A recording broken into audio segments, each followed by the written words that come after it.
This is News 25 with Deanna O'Donnell and Unette Gentry. News 25, local news you can count on. News is brought to you by J.K. Nelson Law. Give them a call, 727-9900. Today's news is also brought to you by Gunny's Air Conditioning and Heating. New service and repair.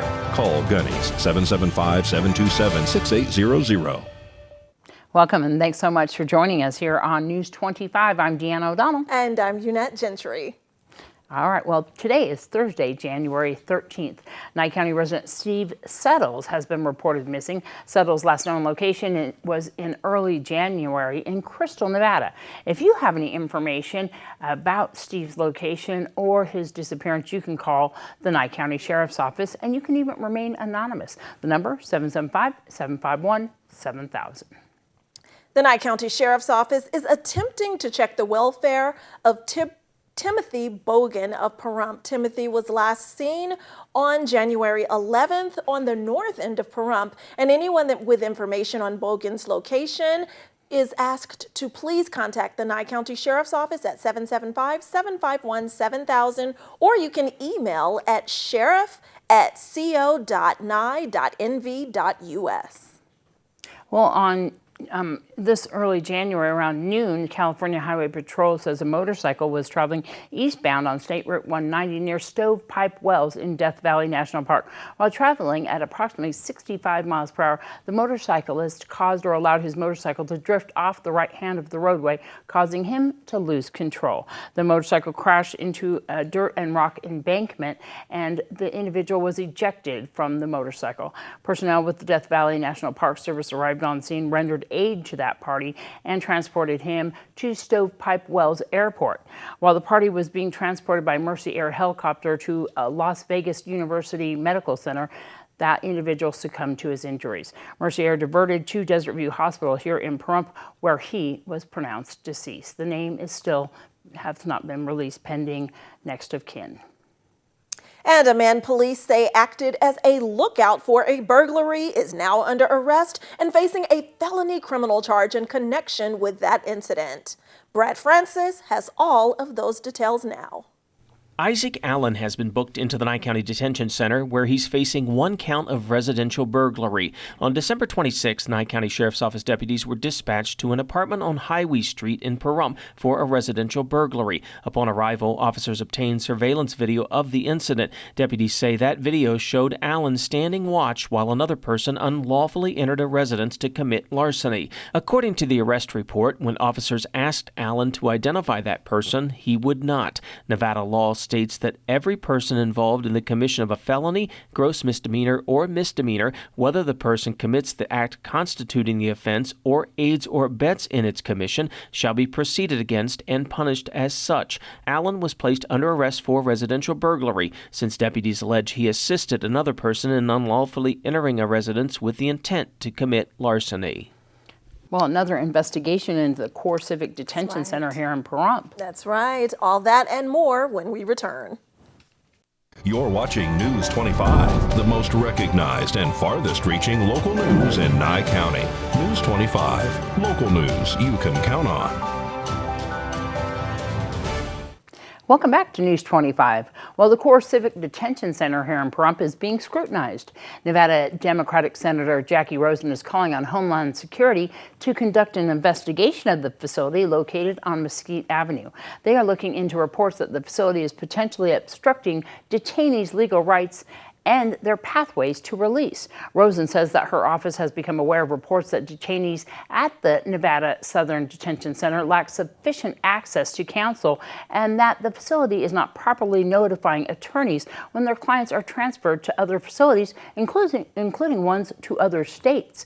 Attorneys are alleging that they are having significant communication challenges with detention center staff when attempting to schedule meetings with their clients, and that the location of the meetings are in a public place, being the front lobby, and that violates the privacy of attorney-client privilege. Also, that detainees are being transferred even to other states, of course, once again, without their attorney's knowledge. Inmates allegedly have also been denied accommodations for their disabilities, they say. ICE maintains an online detainee locator system, but attorneys have said that the system often does not have accurate or up-to-date information.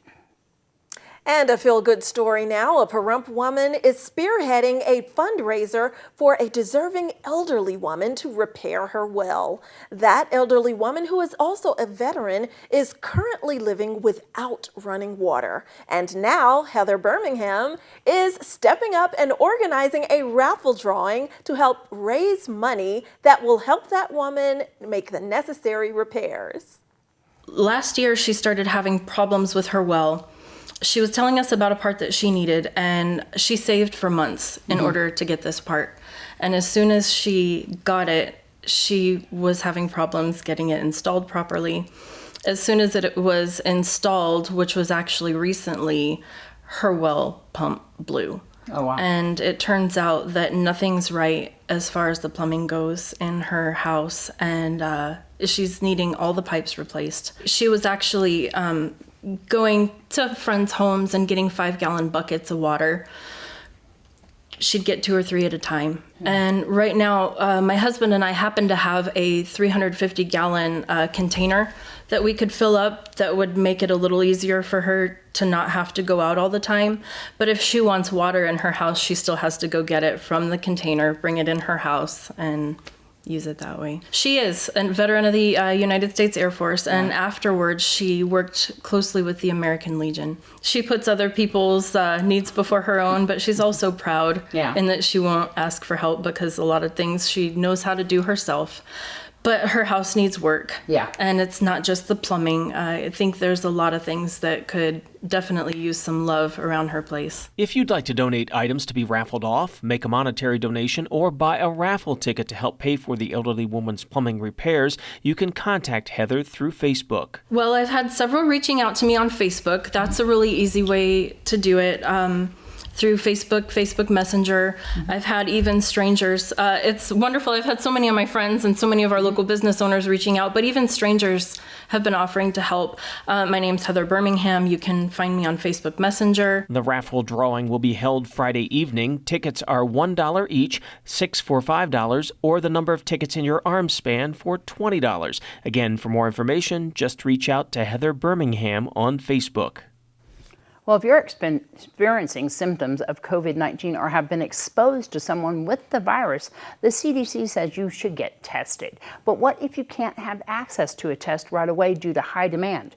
Cleveland Clinic's Dr. Neha Vias has some advice.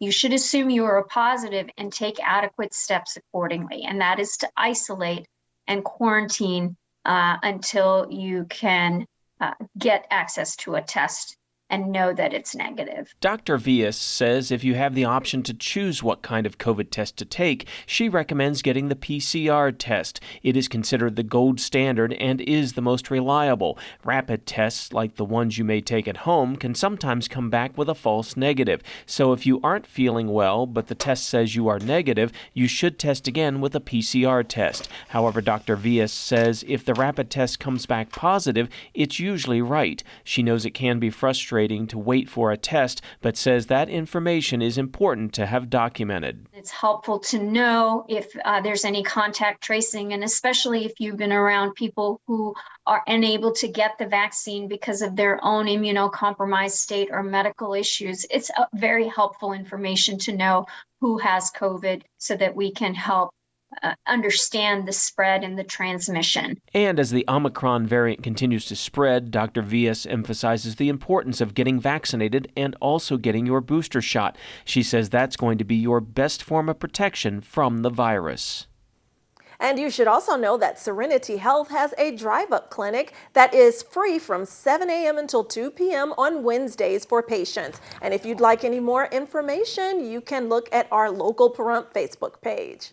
And in other news, the Internal Revenue Service today issued frequently asked questions for the 2021 Recovery Rebate Credit. Individuals who did not qualify for or did not receive the full amount of the third economic impact payment might be eligible to claim the 2021 Recovery Rebate Credit based on their 2021 tax year information. Individuals may have received their third economic impact payment through initial and plus-up payments in 2021. However, people who are missing stimulus payments should review the information on the Recovery Rebate Credit page to determine their eligibility and whether they need to claim a Recovery Rebate Credit for tax year 2021 to claim any remaining credit for 2021. Eligible people must file a 2021 tax return even if they usually do not file taxes. Also, people who did not receive all of their first and second economic impact payment in 2020 can receive those amounts only by filing a 2020 tax return or amending a previously filed return and claiming the 2020 Recovery Rebate Credit. They should review the Recovery Rebate Credit page to determine any eligibility. And we'll be right back with much more news you can use. You're watching News 25, brought to you by Mountain West Lawyer, Injury Attorneys, 727-9500. News 25, local news you can count on. Well, as you know, staying active can improve your health. In today's Medical Minute from Spring Mountain Medical, Dr. Michael Taylor talks about the benefits of movement. This Medical Minute is brought to you by Spring Mountain Medical, healthcare the way you've always imagined it. Hi, I'm Dr. Michael Taylor with Spring Mountain Medical, your hometown health and wellness provider. Today I'm going to talk about the benefits of movement.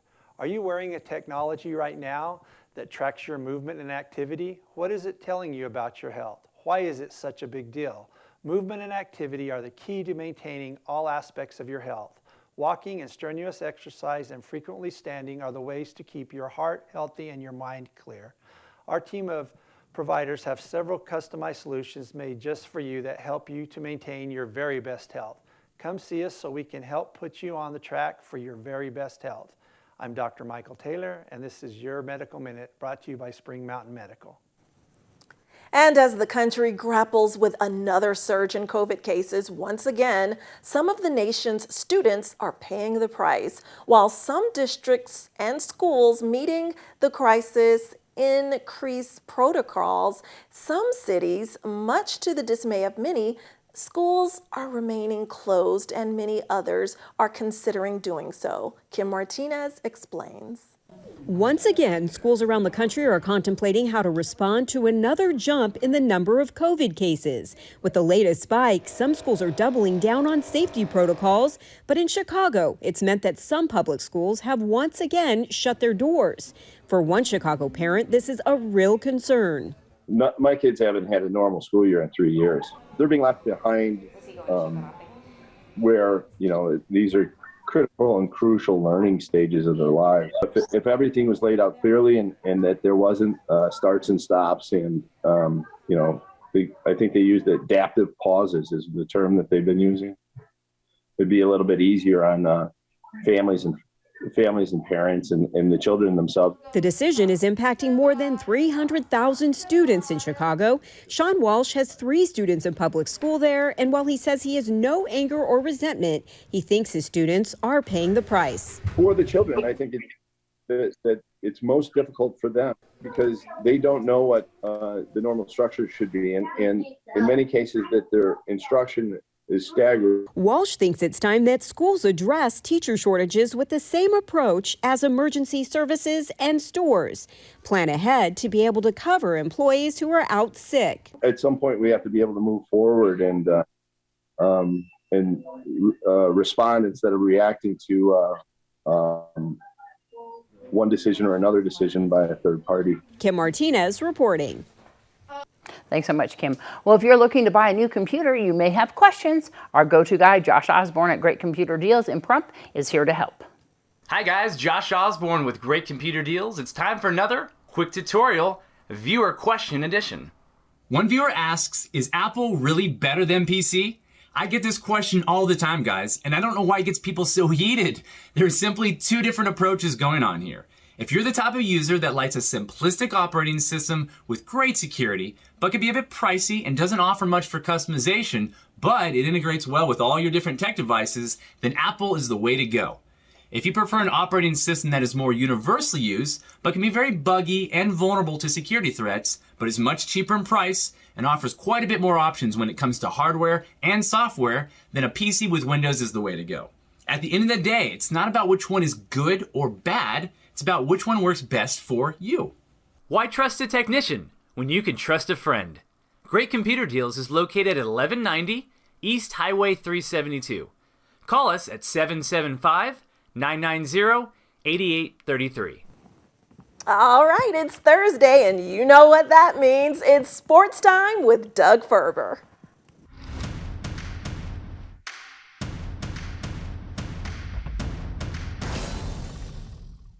Hello, sports fans. The Pahrump Valley girls basketball team improved to 14-1 Tuesday night, beating Virgin Valley at home 43-22. Once again, it was senior Taylor Wambacher who led the Lady Trojans in scoring with 14, 12 of those from three-point range. Sophomore Kalani Martinez scored 8 points in the win. The girls ranked 22nd in the state and 5th in Nevada's 3A. They opened league play tonight on the road at Pinecrest Academy Cadence. Meanwhile, the boys team was less fortunate in the back end of Tuesday's doubleheader against Virgin Valley. They lost 65-44 after being outscored 40-14 in the first half of play. The boys are also at Pinecrest Academy for their second league game of the season, following the Lady Trojans game. I'll catch you up next week. Coming off 2 postponed games because of COVID, the UNLV Running Rebel men's basketball team beat New Mexico Tuesday night 85-56 at Thomas and Mack. Junior Donovan Williams scored 29 points and fifth-year senior Royce Ham Jr. grabbed 13 rebounds in the win. The Running Rebs are now 9-6 and 1-1 in Mountain West Conference play. UNLV hosts Fresno State tomorrow night here at Thomas and Mack. Tip-off is set for 8 p.m.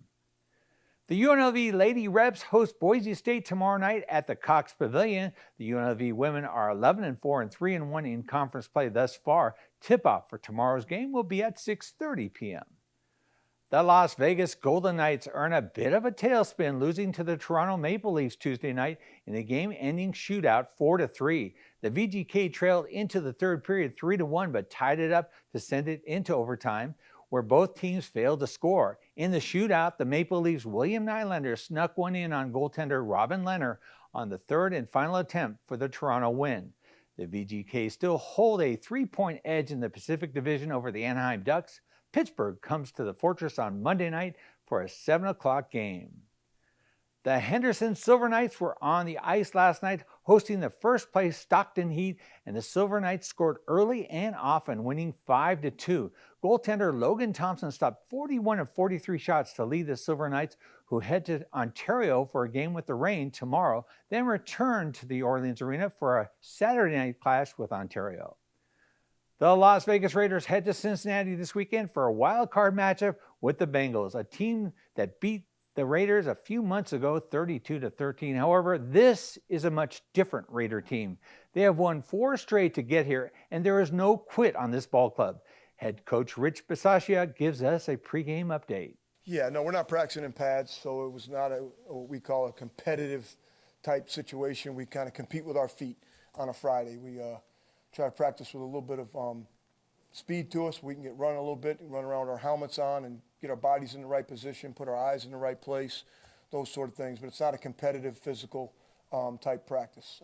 But it was good energy today. I think they have a great mindset. I think they're excited about this opportunity. Max Crosby was named AFC Defensive Player of the Week, and teammate Daniel Carlson took home the AFC Special Teams Player of the Week for the second straight week. Saturday's kickoff is set for 1:30 p.m. If you have any inspirational stories, athletes, or ideas, drop me an email at dougf@kpvm25.tv. Now, back to the news desk. News 25 WeatherCam is brought to you by Lerner and Rowe Injury Attorney's Office in Pahrump. In a wreck, need a check? Call 702-877-1500. Taking a look outside, still some clouds in the sky. Yes, but it makes for a beautiful canopy. A bit of sun, a bit of clouds, silver linings everywhere, especially in the numbers in our forecast after the break. News 25 weather is brought to you by Dairy Council of Nevada. The splash of cream in your coffee, the dollop of sour cream on your burrito, the melted toasty cheese on your pizza. Undeniably delicious, undeniably dairy. Enjoy what's real. Hi, good evening, Nevada. Happy Thursday. It's John Kohler from the KPVM Channel 25 Weather Studios. Lovely to see you here. And what a lovely and weird weather map we have today. Look at this Fernley Fallon up here in the mid-50s. And then out of nowhere, here's Carson City, 63 degrees. And then Tonopah, Goldfield, low 50s. Kind of what you'd expect, but look at that, Beatty, 61. Amargosa and Las Vegas and Carson City all tied at 63. That just never happens for us, so it's a day to celebrate. We'll send you all a trophy or something. Death Valley, you're up to 70 degrees. And here in the paradise of Pahrump, well, let's take a look. Current temperatures 58, and Holden, we're holding for a little bit. We'll hold down to a low of 39 tonight. East northeasterly winds to 5 miles per hour. Man, what a sunset at 4:51. All those clouds making so many beautiful colors, and you can still catch them a little bit in the sky even right now. Tomorrow, what can we look forward to? Well, sunrise is 6:54. That'll be a beautiful sunrise, too, because we're going to have some cloudy skies tomorrow. Actually, throughout the whole week, high tomorrow about 67. It's going to be the highlight of the week. Hooray.